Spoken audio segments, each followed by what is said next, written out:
देखो आज हम क्या देखेंगे, desirable qualities of measuring instrument.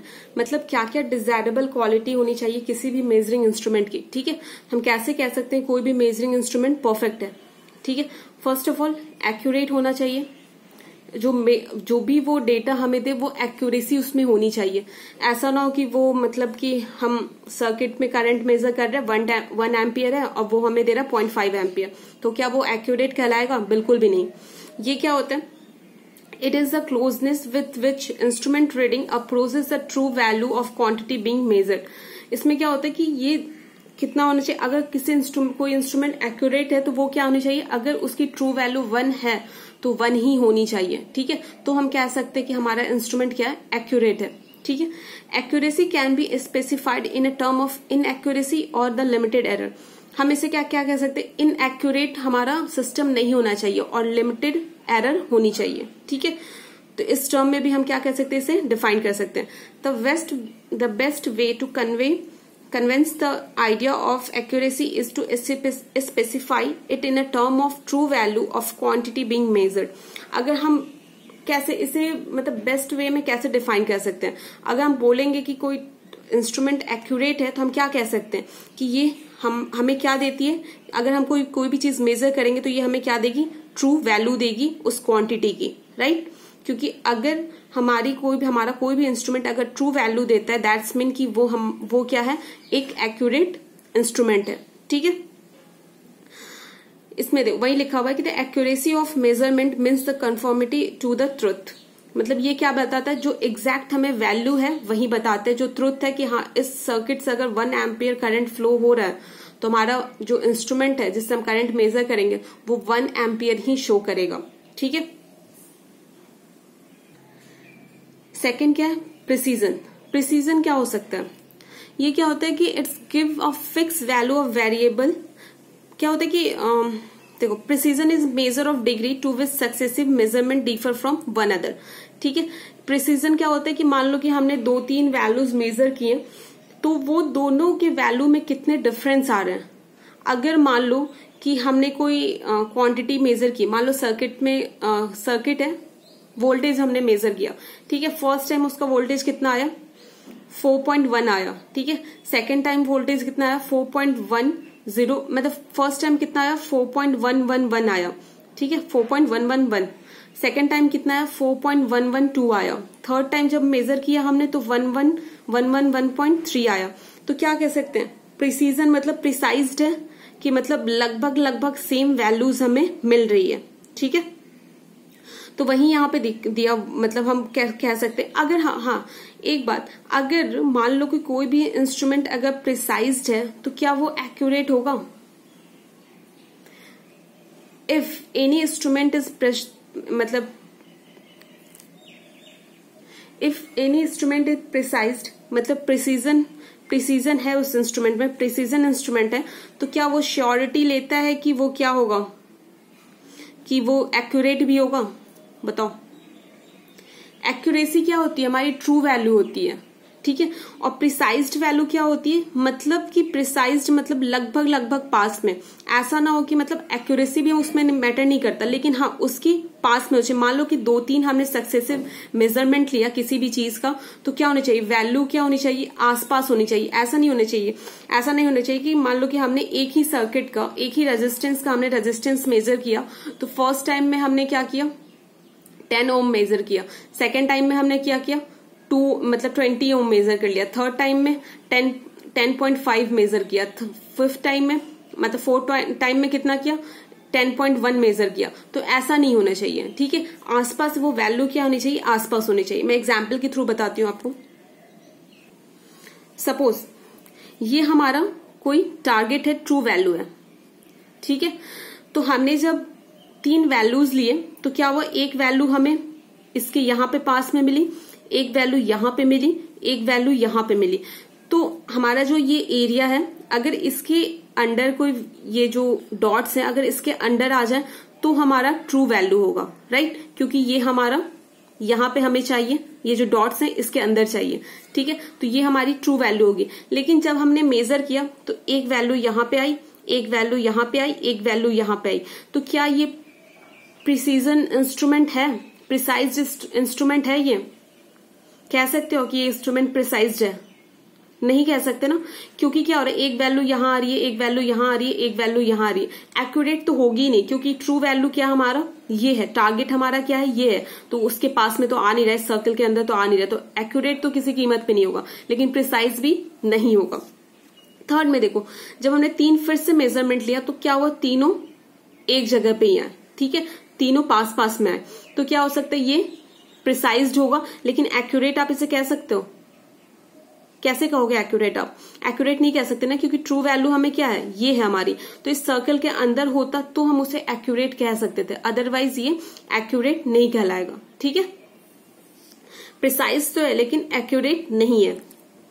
अब देखो यहां पे, देखो अब यहां पे क्या है, जब हमने फिर से मेजर किया तो हमने क्या देखा, जो तीनों मेजरमेंट क्वांटिटी थी वो कहां आ रही है, इस सर्कल के अंदर आ रही है, ठीक है, तीनों क्या है, इक्वल है, आसपास में है, और इस सर्कल के अंदर भी आ रही है, तो क्या हो गया, ये प्रिसाइज्ड भी हो गया और एक्यूरेट भी हो गया, राइट, क्योंकि जो वैल्यू हमें चाहिए थी उस वही मिल रही है, और प्लस ये क्या आ रही है, तीनों जो वैल्यू हमने मेजर की थी वो क्या आ रही है, आसपास में ही आ रही है, तो क्या हो गया, ये प्रिसाइज्ड प्लस एक्यूरेट दोनों हो गया, ठीक है। तो the precision instrument are not guaranteed for the accuracy, ठीक है। यहाँ पे देखो इस केस में क्या था, ये प्रिसाइज तो था लेकिन एक्यूरेट नहीं था, ठीक है। तो वही बोल रहा है कि अगर कोई भी इंस्ट्रूमेंट प्रिसाइज्ड है, दैट डजंट मीन कि वो एक्यूरेट भी होगा आपका, ठीक है। थर्ड क्या अपना, लिनियरिटी, ठीक है। If the output is proportional to input then it is called linear. Linear हम कब कहते हैं, अगर हम लीनियर ग्राफ भी बनाया होगा, अगर हम x की वैल्यू चेंज करते हैं तो y की वैल्यू भी चेंज होनी चाहिए, तो क्या होता है, वो जिस प्रोपोर्शन में y की वैल्यू x की वैल्यू चेंज करेंगे उसी प्रोपोर्शन में y की भी वैल्यू चेंज होगी। If the output is proportional to input then it is called linear. Non linear behaviour of instrument does not initially lead to inaccuracy. ऐसा मतलब नहीं है कि नॉन लीनियर बिहेवियर होगा तो वो एक्यूरेसी मतलब उससे शो हो, इनएक्यूरेसी शो, ठीक है। Most time it is necessary that the measurement system component should have linear characteristics. For example, resistance used in potentiometer should vary linearly with displacement of sliding contact in order to displacement is exactly proportional to sliding contact voltage. Any departure from the linearity result in error reading or outside. देखो आपने जो potentiometer use किया होगा उसमें क्या होता है, एक स्लाइडिंग होती है, राइट। उस स्लाइडिंग को हम कब तक मूव करते रहते हैं, तब तक हमारा गैल्वेनोमीटर में 0 शो ना हो जाए, राइट। तो क्या होगा, अगर मान लो कि हम जैसे वो जो रेजिस्टेंस हम पोटेंशियोमीटर में यूज कर रहे हैं, अगर मान लो डिस्प्लेसमेंट को हम वैरी कर रहे हैं, ठीक है, अगर उस हिसाब से अगर वोल्टेज वैरी नहीं हो रहा है तो क्या हमारा एरर शो हो सकता है ना, क्योंकि मैंने आपको पहले एग्जांपल नल टाइप डिफ्लेक्शन में देखना, मैंने आपको बताया था कि एक वोल्टेज कहाँ कनेक्टेड होता है आपका, जिस रेजिस्टेंस की वैल्यू हमें मेजर करनी है, और एक वोल्टेज नीचे अपना पोटेंशियोमीटर से कनेक्ट होता है। तो क्या होता है, जैसे जैसे आप उस पोटेंशियोमीटर को मूव करोगे तो वैसे वैसे क्या होता है, जब जैसे मूव करोगे तो जब दोनों वोल्टेज क्या हो जाएंगे, सेम हो जाते हैं, तो क्या हो जाता है, गैल्वेनोमीटर में आपका 0 डिफ्लेक्शन शो होने लगता है। तो उसी पर्टिकुलर पॉइंट पे जहां पे आपका क्या होता है, गैल्वेनोमीटर पे 0 वैल्यू शो होती है, वहीं आपका क्या हो जाता है, वहीं आपकी रेजिस्टेंस की वैल्यू हो जाती है, ठीक है। अगर बाय द वे मैंने जिस हिसाब से मतलब पोटेंशियोमीटर को स्लाइड कर रही हूं, मैं घसका रही हूं, अगर उस हिसाब से वोल्टेज चेंज नहीं हो रहा है तो क्या आपको एक्यूरेट रेजिस्टेंस की रीडिंग मिलेगी, नहीं मिलेगी ना। तो वही बोल रहा है कि अपना क्या होना चाहिए, जो मेजरिंग इंस्ट्रूमेंट होना चाहिए वो क्या होने चाहिए, मोस्टली लीनियर होनी चाहिए, ठीक है। अगर लीनियर नहीं होगा, लिनियरिटी नहीं होगी तो क्या होगा, एरर आ सकती है अपने रीडिंग में, ठीक है। फोर्थ क्या है हमारा, रिप्रोड्यूसिबिलिटी, ठीक है। याद है, it is a degree of closeness with which the given value may be repetitively major.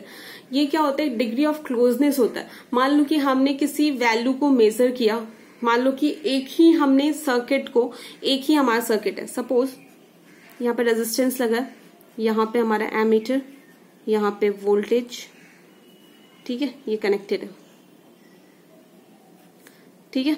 यहाँ पे क्या ये 1 ओम है, 10 ओम है, 10 वोल्ट है, तो यहाँ पे करंट क्या होगा 1 एम्पियर फ्लो होनी चाहिए। ठीक है, हमने इस मल्टीमीटर से सर्किट की वैल्यू को 5 बार मेजर किया। मान लो फर्स्ट में कितना है 1 आया, सेकंड में 1.1 आया, थर्ड में 1.12 आया, फोर्थ में 1.3 आया, 1.23 आया। ठीक है, तो ये क्या क्लोज्ड है ना वैल्यू। अगर मान लो कि फोर्थ में क्या आ जाए अपना 2.3 आ जाए, ठीक है, तो क्या ये डिजायरेबल कैरेक्टरिस्टिक्स है? क्या हम ऐसा चाहेंगे कि इस सर्किट की वैल्यू तो 1 एम्पियर है, ठीक है, तो वो हमें पहले हमने रीडिंग ली तो 1.1 कर रहा है, सेकंड में लिया 1.1 है, 1.2 है, 1.23 है, ऐसे ही मतलब इसी रेंज में रह रहा है, और अचानक से क्या हो रही है वैल्यू 2.23 हो जाएगी। तो क्या हम कह सकते हैं कि अपना मेजरिंग इंस्ट्रूमेंट है वो सही है? नहीं कह सकते ना। तो वही बोल रहा है कि it is a degree of closeness with which a given value may be repetitively measured. ठीक है, डिग्री ऑफ क्लोजनेस मतलब कितना क्लोज वैल्यू आ रहा है। तो क्या क्लोजनेस क्या होनी चाहिए? ज्यादा होनी चाहिए। ऐसा नहीं है कि एक वैल्यू 1 आए, दूसरी वैल्यू 2, तीसरी वैल्यू 4 आए। ठीक है, यहां तक समझे? देखो फिफ्थ क्या है, signal to noise ratio. The noise क्या होता है हमारा? अनवांटेड सिग्नल होता है जो सुपर इम्पोज हो जाता है जो वांटेड सिग्नल होता है हमारा उसके साथ। ठीक है, उसके कारण क्या हो जाता है अपना जो आउटपुट होता है वो एक्सपेक्टेड वैल्यू से क्या हो जाता है डेविएट हो जाता है। ठीक है, नॉइज क्या होता है कि जैसे हम सीआरओ वगैरह यूज करते हैं ना, तो साइनसोइडल वेव वगैरह उसमें सप्लाईज वगैरह जो भी देते हो, सप्लाई वगैरह कुछ भी देते हो आप किसी भी सिस्टम में, तो उसमें क्या आता है नॉइज आता है। ठीक है, ये अनवांटेड सिग्नल्स होते हैं। आप बेसिक इलेक्ट्रॉनिक्स वगैरह में पढ़ोगे तो ये क्या होते हैं अनवांटेड सिग्नल्स होते हैं। तो वो क्या होता है कि अपने ये क्या हो जाता है जो हम सिग्नल देते हैं ना उसके साथ सुपर इम्पोज हो जाते हैं, उसके अंदर आ जाते हैं। ठीक है, तो उससे क्या हो जाएगा आगे कोई अनवांटेड कोई चीज आ जाए तो क्या आउटपुट आपकी डिस्टर्ब होगी ना। अगर आप पढ़ाई कर रहे हो, अगर कोई अनवांटेड लोग आ जाए मतलब आपको डिस्टर्ब करने लगे, तो क्या आप उतनी इफेक्टिव वे में आप पढ़ाई कर पाओगे? नहीं कर पाओगे ना। इफेक्ट तो हो रहा है ना, कोई भी अनवांटेड पर्सन आपके रूम में आ जाता है, आपको डिस्टर्ब करता है। तो ठीक है, तो ये नॉइज क्या है? ये अनवांटेड सिग्नल है जो अपने जो सिग्नल हमने दे रखी है उसको क्या करता है ये डिस्टर्ब कर देता है। ठीक है, तो ये क्या हो जाता है उसके डिस्टर्बेंस पे जो हमें आउटपुट मिलनी चाहिए वो आउटपुट नहीं मिल पाती है। ठीक है, तो वही है कि the ratio of desire to unwanted noise is known as signal to noise ratio and it is express as signal power और नॉइज पावर। सिग्नल पावर क्या हो गया जो अपना वांटेड है, और नॉइज पावर क्या हो गया अनवांटेड। ठीक है, तो हम क्या अपनी हम कैसे मान लो कि हमें कोई दिया हुआ है दो for example signal to noise ratio दी हुई है। ठीक है, एक हमारी कितनी दी हुई है, सपोज मैं यूनिट कुछ नहीं लिखो, पावर तो कैंसिल आउट हो जाएगा। मान लो एक 10 दी हुई है, ठीक है, उसके बाद ये क्या दी हुई है 1 दी हुई है। तो आप क्या कहोगे किसमें हमें आउटपुट बेटर मिलेगा बताओ? ऑफ कोर्स इसमें जो वैल्यू लार्ज होगी उसमें हमें आउटपुट क्या होगा ज्यादा मिलेगा। अगर मान लो S/N क्या है हमारा, ये वांटेड पावर्स है, ऊपर में वांटेड सिग्नल है और ये अनवांटेड है। ठीक है, अगर वांटेड की वैल्यू 10 है और अनवांटेड की वैल्यू 2 है तो हमें कितना मिल गया 5। ठीक है, अगर वांटेड की वैल्यू 2 है और अनवांटेड की वैल्यू 10 है तो हमें कितना मिल जाएगा बताओ 0.2। तो हम क्या चाहेंगे कि हमारा जो ये रेशियो मिले जितना बड़ा हो सके उतना ज्यादा मिले। ठीक है, यही कह सकते हो ना। तो हम कैसे इसे अचीव कर सकते हैं? बाय इंक्रीजिंग द अपना जो सिग्नल पावर है, सिग्नल लेवल को इंक्रीज करके, ठीक है, without increasing the noise power.